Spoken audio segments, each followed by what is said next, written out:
Oke, selamat pagi. Kami dari kelompok 12 Jaya Wardana akan mempresentasikan hasil wawancara dan observasi kami.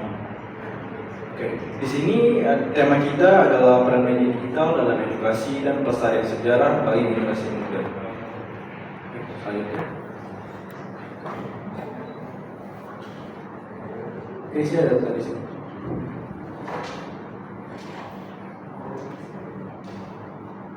Oke, di sini akan saya berikan singkatnya saja dari latar belakangnya.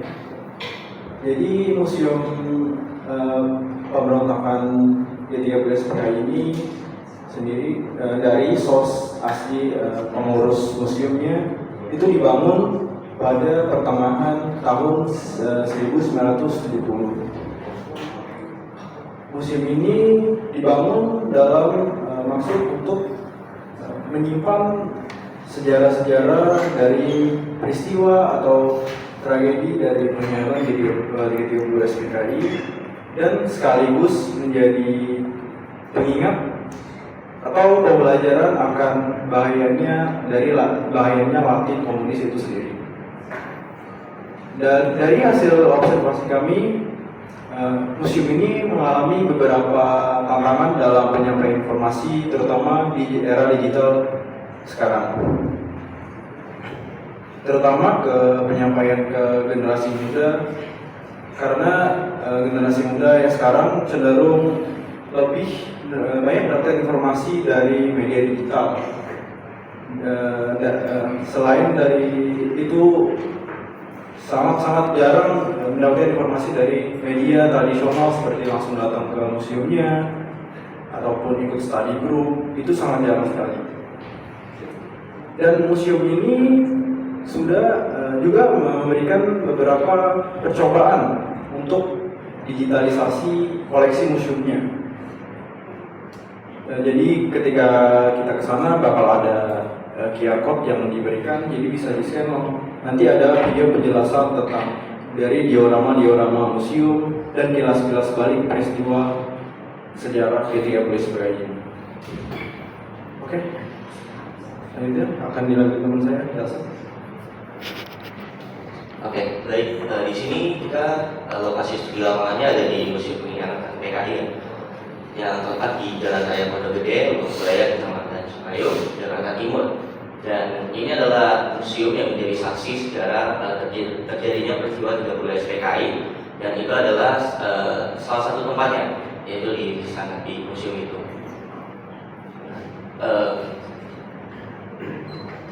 Oke, di sini ada beberapa foto dokumentasi lokasi ya.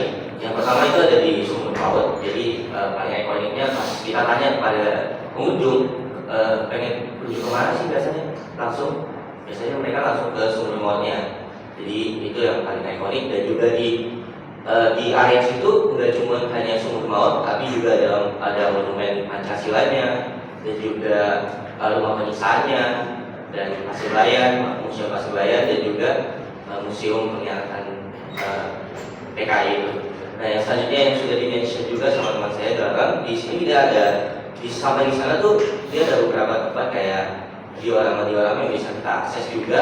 Misalnya dia ada miniatur kecil ditujukan ini peristiwa apa, dan kita juga bisa akses lebih lanjut itu melalui QR code ini, dan kita bisa nonton di situ. Jadi ada videonya berupa Google Drive ya, dan di scan dia akan muncul seperti itu. Oke, dan selanjutnya itu ada di sini ada diorama si penculikan para jenderal. Jadi dia terbagi menjadi dua. Jadi di museum Pengkhianatan PKI itu dia menunjukkan peristiwanya. Jadi peristiwa di bagian mana aja, dan juga di museum Paseban ini bagaimana terjadinya penculikan 6 jenderal dan 1 perwira itu. Jadi di sini adalah tempat di mana para diorama aksi penculikan para jenderal itu ditunjukkan di sini. Begitu. Oke, selanjutnya. Dan yang pertama itu adalah monumen Pancasila Sakti sendiri, yang ada di bagian Sumur Maut itu sendiri juga. Dan kita juga memfoto beberapa objek seperti truk PN Tirtayasa, pengangkut jenazah para jenderal pada saat itu. Dan juga ini adalah salah satu contoh dari diorama dan miniatur yang kami dokumentasikan. Ini salah satunya adalah pembunuhan di Kamedanan, Ngawen. Seperti itu.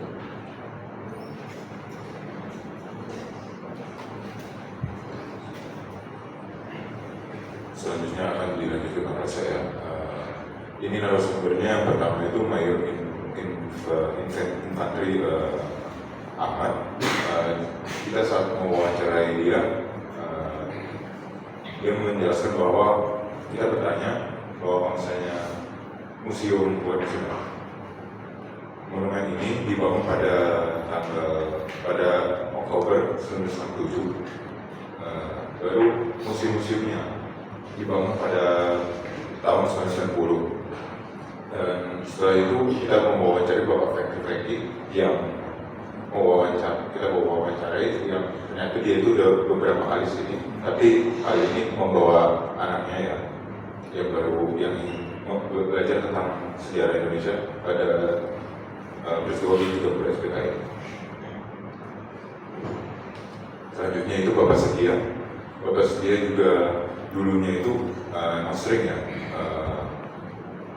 kesini, tapi dia karena memang bosan dia jalan kesini karena dia mau telepon aja Bapak Setia. Selanjutnya Bapak Indra, dia itu membawa keponakannya. Dia mau mendidik kalau misalnya kita itu memperjuangkannya itu dia juga berbeda itu berapa banyak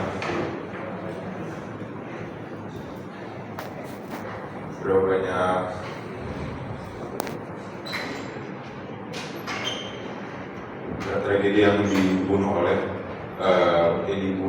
jenderal-jenderal dan perwira-perwira tinggi. Selanjutnya akan dijelaskan oleh teman saya.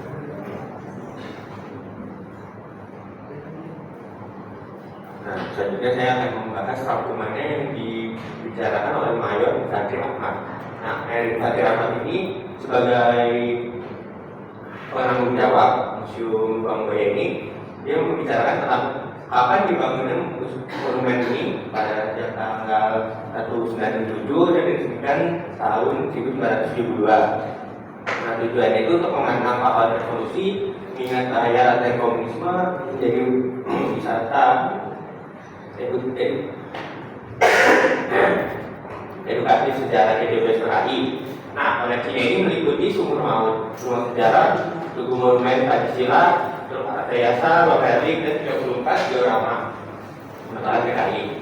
Nah, peristiwa GDPSPKI ini dipicu rencana PKI untuk membuat Angkatan 5 yang terus membuat khawatir dengan kesehatannya Soekarno, terus sampai ingin menggulingkan sehingga diculik 5 jenderal dan dibunuh keluarganya. Nah, museum ini memiliki teknologinya baru dikit ya, jadi cuma ada QR code untuk melihat video diorama dan penyebaran informasi media sosial, tapi lebih terpacu pada museumnya saja bukan daripada sejarahnya melalui Instagram, Facebook, dan TikTok.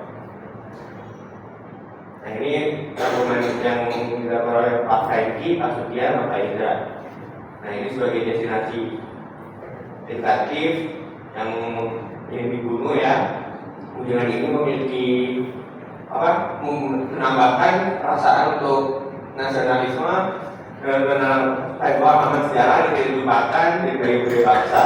Nah, juga baru ingin menambahkan keamanan asli ya, supaya hijau dan lebih tentram dan sarana kebersihan toilet.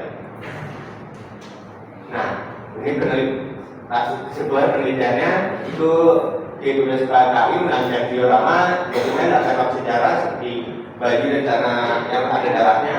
Nah, terus teknologi ada speaker dengan teriakan pahlawan, kayak kode untuk video, dan informasi. Pengunjung merasakan emosional yang ketika merasakan budaya bangsa, sejarah mengingat tanggung jawab seluruh negara Indonesia.